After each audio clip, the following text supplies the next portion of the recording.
नमस्कार। हमारे मध्य प्रदेश बोर्ड के सभी 9वीं क्लास के छात्र छात्राएं, कैसे आप सभी लोग।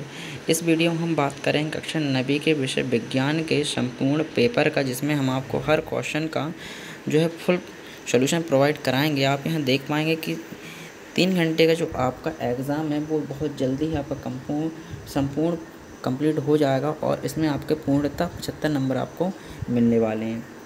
यहाँ आप देख पा रहे होंगे कि सबसे पहले जो आपका क्वेश्चन दिया गया है, यहाँ पर आपको सबसे पहले पूछा जाएगा कि सही विकल्प चुनकर लिखिए, जो कि आपके 6 नंबर के पूछे जाएंगे। एक नंबर के आपके 6 इसमें प्रश्न होने वाले हैं। चलिए देख लेते हैं पहले में क्या पूछा गया है। पहले में आपको पूछा गया है, यहाँ पर आपको मुझे पदार्थ की कितनी अवस्थाएँ होती हैं। तो आप सभी को पता है कि पदार्थ की 3 अवस्थाएँ होती हैं, ठोस, द्रव, गैस। इसी तरह से आगे बढ़ते हुए हम दूसरे देखेंगे, पदार्थ की किस अवस्था में कणों के मध्य न्यूनतम रिक्त स्थान होता है। तो आप सभी को पता है कि ऐसा कौन सा होता है, ये आपका ठोस हो जाता है। ऐसे ही बहुत सिंपल क्वेश्चन आपको पूछे जाएंगे आपके एग्ज़ाम पेपर में। आपको इसी तरह से तैयार करते हुए चलना है। आई होप आप हमारे चैनल पर नए हैं तो आप हमारे चैनल को सब्सक्राइब जरूर कर लें, और जो लोग पुराने हैं वो वीडियो को लाइक ज़रूर करें। नेक्स्ट यहाँ पर आप देख पा रहेंगे कि आपका पूछा गया मोमबत्ती का जलना एक कैसी क्रिया है। तो यहाँ आपको लिखना है केवल रासायनिक परिवर्तन इसमें होता है। अगर आपको ऐसा दिया जाता है कि केवल रासायनिक परिवर्तन, तो आपको सिर्फ रासायनिक लिखना है। और अगर आपको ऐसा दिया जाता है कि जैसे कि यहाँ पर लास्ट में दिया हुआ है उपरोक्त में से कोई भी नहीं, अगर ऐसा दिया होता है कि आपको उपरोक्त रासायनिक और भौतिक दोनों है, तो आपको दोनों ही लगा देने कि रासायनिक और भौतिक दोनों होते हैं, क्योंकि इसका स्ट्रक्चर भी चेंज होता है और उसमें उसके रासायनिक गुण भी बदल जाते हैं। देखिए यहाँ पर आपका प्रश्न नंबर 4 में क्या पूछा गया है, सोडा जल विलयन में विलय क्या होता है। तो यहाँ पर सोडा जल विलयन में विलय आपका कार्बन डाइऑक्साइड गैस होती है, जो कि आपकी यहाँ पर करेक्ट हो जाएगी। आई होप आप लोग अच्छे से तैयार करते हुए चल रहे होंगे। नेक्स्ट यहाँ पर पूछा गया है कि जंतुओं के शरीर की संरचनात्मक एवं क्रियात्मक इकाई क्या होती है। तो यहाँ पर आपका सिंपल सा आंसर हो जाएगा कोशिका। कोशिका आपकी संरचनात्मक एवं क्रियात्मक इकाई मानी जाती है। इसके बाद नेक्स्ट आ जाते हैं यहाँ पर आपका, या अभी तक हमने जो है 5 यहाँ पर पॉइंट कर लिए। 6वां यहाँ पर आपको आखिरी पूछा गया है, एक तत्व के समस्थानांतर में होती है। तो यहाँ पर क्या पूछा गया था, न्यूटन की अलग अलग संख्याएं यहाँ पर आपकी आंसर हो जाएगा। नेक्स्ट अब आ जाते हैं आपके प्रश्न नंबर 2 में, जहाँ पर आपको पूछा गया है रिक्त स्थानों की पूर्ति कीजिए। यहाँ पर आपको रिक्त स्थानों की पूर्ति करना है, जिसके आंसर आपको सामने देखने को मिल जाएंगे। यहाँ पर आपको पहला पूछा गया है, अधिकांश अधातुएं ताप और विद्युत की क्या होती हैं। तो यहाँ पर आपका आंसर हो जाएगा कुचालक। अधिकतम अधातुएं ताप और विद्युत की कुचालक होती हैं। नेक्स्ट यहाँ पर आपको पूछा गया है, समसूत्री विभाजन कोशिका में होता है, कौन सी हो जाता है, कायिक कोशिका में समसूत्री विभाजन होता है। यानी कि जो कोशिकाएं कार्य करती हैं उनको हम कायिक कोशिकाएं कहते हैं। प्रश्न नंबर 3 में आपको पूछा गया है, मानव शरीर की सबसे बड़ी कोशिका कौन सी होती है। मानव शरीर की सबसे बड़ी कोशिका तंत्रिका कोशिका होती है, जिसे हम हिंदी में न्यूरॉन कहते हैं, इंग्लिश में न्यूरॉन कहते हैं। नेक्स्ट आ जाते हैं, बर्फ़ का गलनांक क्या होता है। बर्फ़ का गलनांक होता है 273 केल्विन, जिसे हम 0 डिग्री सेल्सियस भी कह सकते हैं। यहाँ पर आपका अगला पूछा गया है, आसुत जल विधि में प्राप्त किया जाता है, कौन सा। तो यहाँ पर आपका हो जाता है आसवन विधि में आपका आसुत जल विधि से प्राप्त किया जाता है। आपका अगला हो जाता है, दूध एक क्या है। दूध एक कैसा विलयन, दूध एक कोलाइड विलयन है। आई होप यहाँ तक आप सभी ने कंप्लीट कर लिया होगा। नेक्स्ट आगे बढ़ते हैं। यहाँ का प्रश्न नंबर 3 में पूछे गए हैं आपके सत्य का आंसर आपको यहाँ पर देना है। तो यहाँ देख लेते हैं पहले सत्य में आपको क्या पूछा गया। इनके आंसर आपको सामने देखने को मिल जाएंगे, जो कि हमें एक एक पढ़ के आपको बताने वाला हूँ। पहला पूछा गया है, बल का एसआई मात्रक न्यूटन है, क्या ये सत्य है। बिल्कुल सत्य है, बल का जो है एसआई मात्रक न्यूटन ही होता है। दूसरा आपका पूछा गया है, क्रिया एवं प्रतिक्रिया का बल समान दिशा में कार्य करता है। नहीं, समान दिशा में नहीं, असमान यानी कि विपरीत दिशाओं में काम करता है। एक साइड क्रिया होगी तो दूसरी साइड प्रतिक्रिया होगी। नेक्स्ट आपका देख लेते हैं। नेक्स्ट पूछा गया है आपका अगला क्या पूछा गया है, केंद्रक में क्रोमोसोम होता है, क्या ये सत्य है। ये सत्य है। नेक्स्ट है, रॉबर्ट ब्राउन ने कोशिका की खोज की थी। नहीं, रॉबर्ट ब्राउन ने जो है केंद्रक की खोज की थी। रॉबर्ट हुक ने जो है कोशिका की खोज की थी। तो यहाँ पर आपका ये असत्य हो जाएगा। नेक्स्ट हो आपका, माइटोकॉन्ड्रिया को कोशिका का पावर हाउस कहा जाता है, क्या बात सत्य है। बिल्कुल सत्य है। नेक्स्ट, लाइसोसोम को आत्मघात थैली कहते हैं, कह सकते हैं। यानी कि आपको यहाँ पर अपने सामने देखने को मिल जाएगा कि पहला सत्य, दूसरा असत्य, तीसरा सत्य, चौथा असत्य और 5वां सत्य और 6वां सत्य, यानी यहाँ आपके 6 के 6 कंप्लीट हो जाते हैं। आगे बढ़ने को आपको प्रश्न नंबर 4 में देखने को मिल जाते हैं कि आपकी जोड़ियाँ आपको यहाँ पर पूछी गई हैं, जिसमें आपका स्तंभ आ को स्तंभ बा से मिलाना है, जिसकी संख्या आपको यहाँ पर देखने को मिल जाती है। यानी कि जो लिग्निन युक्त कोशिका होती है वो क्या होती है, वो होती है बैक्टीरिया। दूसरा, पौधों की जल का परिवहन, पौधों में जल का परिवहन कौन करता है, पौधों में जल का परिवहन करता है जाइलम। दूसरा, रक्त क्या है, रक्त एक संयोजी ऊतक है। नेक्स्ट आपका पूछा गया है रंध्र, रंध्र क्या काम करते हैं, रंग। चौथा जो आपको पूछा गया है, पत्तियों की सतह पर रंध्र आपके होते हैं, यानी कि जो चौथा है आपका ए से मिल जाएगा। नेक्स्ट है प्रोकैरियोटिक कोशिकाएं क्या होती हैं, प्रोकैरियोटिक कोशिकाएं आपकी यांत्रिक सहाय होती हैं, यानी आपका सीधा सीधा सामने मिला देना है। पांचवा और छठवा, आई होप यहाँ तक आप लोगों ने देख लिया होगा।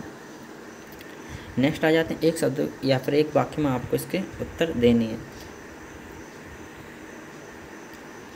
जो कि आपको स्वयं कंप्लीट करना है, और आपको नेक्स्ट पार्ट में इसका पूर्ण सोल्यूशन दे दिया जाएगा। अगर आपको नहीं मिलते हैं तब हमारे टेलीग्राम चैनल को ज्वाइन कर लीजिएगा, वहाँ पर आपको इसका पूरा जो है PDF देखने को मिल जाएगा। लेकिन सबसे पहले आपको चैनल को सब्सक्राइब करना होगा, अगर आपने अब तक चैनल को सब्सक्राइब नहीं किया तो प्लीज़ चैनल को सब्सक्राइब कर लें और अपने बेल आइकन को प्रेस कर लें, क्योंकि 9th क्लास के आपके जितने भी एग्ज़ाम पेपर होने वाले सभी आपको यहाँ पर फुल सॉल्यूशन के साथ इसी प्रकार हर क्वेश्चन का आंसर आपको दिया जाएगा, और हर पेपर से पहले शाम को या फिर पेपर से उसी दिन सुबह आपको एग्ज़ाम पेपर आपको देखने को मिल जाता है। अब बात कर लेते हैं, आपके 2-2 नंबर के क्वेश्चन आ जाते हैं। नेक्स्ट यहाँ पर आप देख पा रहे होंगे कि आपका पहला क्वेश्चन पूछा गया है, ऊर्ध्वपातन को परिभाषित कीजिए, जिसका आंसर आपको यहाँ पर देखने को मिल जाता है। जब कोई ठोस पदार्थ गर्म करने पर सीधे वाष्प अवस्था में बदल जाता है तो इस ऊर्ध्वपातन कहते हैं। इस क्रिया में पदार्थ द्रव अवस्था में नहीं जाता। ऊर्ध्वपातन एक भौतिक रासायनिक क्रिया है। आई होप आप लोगों ने समझ लिया होगा। अब यहाँ पर आपका 7वां देख लेते हैं। 7वें क्वेश्चन में आपको क्या पूछा गया है, 7वें क्वेश्चन में आपको पूछा गया कथनांक को परिभाषित कीजिए। मैं आपको एक बात और बता दूँ, यहाँ पर जो आपको अथवा में जो क्वेश्चन दिए गए हैं, अगर आपको ये समझ आते हैं, अगर आपने तैयार कर पाते तो बहुत अच्छी बात है। आपको इनमें से कोई सा भी क्वेश्चन सुबह देखने को मिल सकता है, या अगर आप सुबह देख रहे हैं तो आज ही आपको ये देखने को मिल सकता है। आप इन्हें तैयार कर लीजिएगा। इनमें सिर्फ एक क्वेश्चन का आंसर हम आपको यहाँ पर प्रोवाइड करा रहे हैं। देखिए, क्वथनांक को परिभाषित करने इसका आंसर यहाँ पर दिया है। किसी द्रव का क्वथनांक वह ताप होता है जिस पर उस द्रव का वाष्प दाब वायुमंडलीय दाब के बराबर हो जाता है। नेक्स्ट, अब आप क्वेश्चन नंबर 8 देखेंगे। प्रश्न नंबर 8 में पूछा गया है यौगिक से क्या समझते हो, और इसका अथवा में पूछा गया है निलंबन कैसे कहते हैं। निलंबन कैसे कहते हैं ये आप अपने हिसाब से कर सकते हैं, जो भी आपको ठीक लगे। अगर आप तैयार कर सकते हैं तैयार कीजिए। मैं आपको बता देता हूँ कि यौगिक को आप क्या समझते हैं। इसका यहाँ पर आपको आंसर देखने को मिल जाता है। यौगिक वह पदार्थ है जो 2 या 2 से अधिक तत्वों के स्थिर अनुपात में रासायनिक तौर पर संयोजन से बनता है। इस तरह से अब आपको मैं प्रश्न नंबर 9 का आंसर देने वाला हूँ। यहाँ पर आप देख पा रहे हैं, मिश्रण एवं यौगिक में 2 अंतर लिखिए। मिश्रण और यौगिक क्या होते हैं और उनके अंतर आपको यहाँ पर देने हैं। इसी के साथ आपको यहाँ पर पूछा गया है शुद्ध पदार्थ क्या है, आप इसे भी लिख सकते हैं। यहाँ पर देखिए, मिश्रण एवं यौगिक में आपको 3 अंतर दिए गए हैं। जो भी आपको अच्छे लगते हैं, जो भी आपको सिंपल लगते हैं, आप इनमें से कोई से भी देख सकते हैं। ठीक है, आगे चलते हैं। मैं आपका ज़्यादा टाइम नहीं लूँगा, क्योंकि आप बहुत कम समय में अब इस वीडियो को देखिए, स्क्रीनशॉट लीजिए, आंसरों को पढ़िए और अपने एग्ज़ाम की अच्छे से तैयारी कीजिए, क्योंकि ये आपके क्वार्टरली एग्ज़ाम है। इनके 5% क्वार्टरली और हाफ ईयरली जो एग्ज़ाम होते हैं, यानी तिमाही और 6 माही की जो परीक्षाएँ होती हैं, उनके 5% अंक आपके जो है वार्षिक परीक्षा का जो रिजल्ट तैयार होता है उसमें जोड़े जाते हैं। अगर आपको इसकी पूरी जानकारी नहीं है तो आप हमें कमेंट्स कीजिए कि सर कितने नंबर जोड़े जाते हैं किस सब्जेक्ट से, और कितने % नंबर जोड़े जाते हैं हमारे वार्षिक परीक्षा के रिजल्ट आता है बन के उसमें। तो मैं इस पर आपको पूरा वीडियो दे दूँगा, फुल डिटेल में दे दूँगा और आपको अच्छे से समझ में आ जाएगा। नेक्स्ट यहाँ पर देख लेते हैं, अतिपराश्रयी विलयन क्या होता है। अतिपराश्रयी विलयन क्या होता है, इसके हम आगे आ जाते हैं। देखिए, अतिपराश्रयी विलयन वह विलयन होता है जिसकी सांद्रता किसी कोशिका के विलयन की तुलना में ज़्यादा होती है। जब किसी कोशिका को अतिपराश्रयी विलयन में रखा जाता है, आपको इतना ही करना है, यहाँ तक आपका जो है अच्छे से कंप्लीट हो जाएगा। नेक्स्ट आपका केंद्रक के 2 कार्य लिखना है, जिसके अथवा को आपको यहाँ पर देखने को मिल जाएगा कि क्वेश्चन नंबर 11 को थोड़ा सा जूम कर देता हूँ मैं। देखिए, आप यहाँ देख पा रहे हैं केंद्रक के आपको 2 कार्य लिखने हैं, और इसके अथवा पूछा गया श्वेत रुधिरीय कणियों की सिपाही क्यों कहा जाता है? श्वेत रुधिरीकरणीय, यानी कि यहाँ पर आपको वाइट ब्लड सेल्स के बारे में पूछ रहा है। अगर आपको ये सही समझ नहीं आता तो आप ये भी लिख सकते हैं केंद्रक के 2 कार्य क्या हैं। देखिए केंद्रक के यहाँ पर आपको 4 कार्य देखने को मिल जाते हैं। आप इनमें से कोई से भी 2 या 3 याद कर सकते हैं। केंद्रक के कार्य: समस्त जैविक क्रियाओं का नियम एवं नियंत्रण करता है, कोशिका को विभाजन में भाग लेना, आनुवंशिक गुणों का एक पीढ़ी से दूसरी पीढ़ी में पहुँचाना, आरएनए का निर्माण करना। ये 4 यहाँ पर आपको देखने को मिल जाते हैं। नेक्स्ट यहाँ पर क्वेश्चन नंबर 12 देखिए, एरियोलर योतक के 2 कार्य या फिर उसके अथवा में आपको दिया गया है। स्खलन कायमा के 2 कार्य आपको लिखने हैं। आप इनमें से कोई से भी 2 कार्य लिख सकते हैं, किसी के भी, लेकिन यहाँ पर आपको एरियोलर ऊतक के कार्य यहाँ पर दिए गए हैं। यहाँ पर मैं आपको 4 कार्य बता रहा हूँ, जो भी आपको ठीक लगते हैं 2 आप उन्हें याद कर लीजिएगा, क्योंकि ये क्वेश्चन बहुत ही सिंपल है और आसानी से आपको याद भी हो जाएंगे। देखिए एरियोलर के 4 कार्य बता देता हूँ। यह अंगों की स्थिति को रखता है और उन्हें सहायता देता है। यह त्वचा के एक साथ बांधता है। ये अंगों के अंदर रिक्त स्थान को भरता है। यह क्षतिग्रस्त ऊतकों की मरम्मत में मदद करता है। नेक्स्ट आगे बढ़ते हैं। यहाँ पर आपको क्वेश्चन नंबर 13 पूछा गया है। क्वेश्चन नंबर 13 में आप देख रहेंगे स्टोमेटा के 2 कार्य आपको लिखना है और पौधों में वाष्पोत्सर्जन से प्रभावित करने वाले कारक कौन कौन से हैं। ये सभी क्वेश्चन आपके 2-2 नंबर में पूछे जाने वाले हैं, तो आपको इन्हें अच्छे से याद कर लेना है, क्योंकि यही क्वेश्चन है जो आपको अच्छे नंबर दिला सकते हैं, क्योंकि ये आसानी से याद हो जाते हैं और आप इन्हें आराम से लिख सकते हैं। तो आपको स्टोमेटा के 2 कार्य लिखने हैं, जो कि यहाँ पर हैं। गैसों का आदान प्रदान करना होता है और वाष्पोत्सर्जन की क्रिया करती हैं स्टोमेटा। नेक्स्ट क्वेश्चन नंबर 14 में आपको पूछा गया है, गुरुत्वीय त्वरण किसे कहते हैं। यहाँ पर पृथ्वी के गुरुत्व बल के चलते किसी पिंड के उत्पन्न त्वरण को गुरुत्वीय त्वरण कहते हैं। इसे स्मॉल जी से सूचित करते हैं। पृथ्वी की सतह पर इसका मान 9.8 मीटर पर सेकंड स्क्वायर के लगभग माना जाता है, यानी कि इसे हम 10 भी लिख सकते हैं। आई होप यहाँ तक क्वेश्चन नंबर 14 तक आपने आराम से देख लिया होगा। क्वेश्चन नंबर 5 में आपको पूछा गया, एक समान और असमान गति को स्पष्ट कीजिए अथवा औसत चाल किसे कहते हैं। तो यहाँ पर मैं आपको बता देता हूँ। यहाँ पर आपको क्वेश्चन नंबर 15 का एक समान और असमान गति को स्पष्ट कीजिए। यहाँ पर देखिए, एक समान यदि किसी वस्तु समान समय अंतराल से समान दूरी तय करने, यानी कि आपका क्वेश्चन नंबर 15 का आंसर हो जाता है। मैं आपको लिख देता हूँ, क्वेश्चन नंबर 15 का ये आपका आंसर हो जाता है। यदि कोई वस्तु समान समय अंतराल से समान दूरी तय करे तो उसकी गति को एक समान गति कहते हैं। इसी के साथ यदि कोई वस्तु समान समय अंतराल में असमान दूरी तय करे तो उसे असमान गति कहते हैं। आई होप आप लोग अच्छे से समझ गए होंगे, इसे आप आराम से पढ़ लीजिएगा। नेक्स्ट यहाँ पर क्वेश्चन नंबर 16 में पूछा गया आपको, जब कोई गतिशील बस अचानक रुकती है तो आप आगे की ओर झुक जाते हैं, ऐसा क्यों है। देखिए यहाँ पर इसका आंसर आपको अच्छे से समझाया गया है। आई होप आप लोग इसे अच्छे से पढ़ लेंगे और आपको एक ही बार पढ़ने में आराम से याद हो जाएगा। काफ़ी बड़ा है, आपका ज़्यादा समय नहीं लूँगा मैं।